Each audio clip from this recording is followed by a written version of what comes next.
Hello guys, good morning. Ang aming lutuan dito sa bukid, dalawa. Itong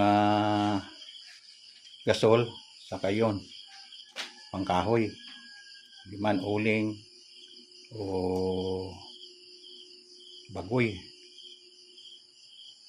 Kaya ito, ginagamit namin yan pag tag-ulan. Walang panggatong. At kung may panggatong, doon kami guys nag-luto. Dito. Yan si Commander. Luluto na. Pag ako ay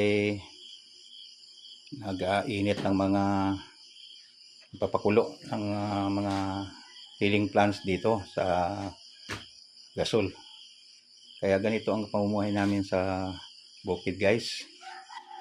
Kaya kahit nandito kami sa bukid, masaya kami dahil ang aming mga pangangailangan ay natutugunan ng Panginoon. Okay guys, good morning again and God bless us all.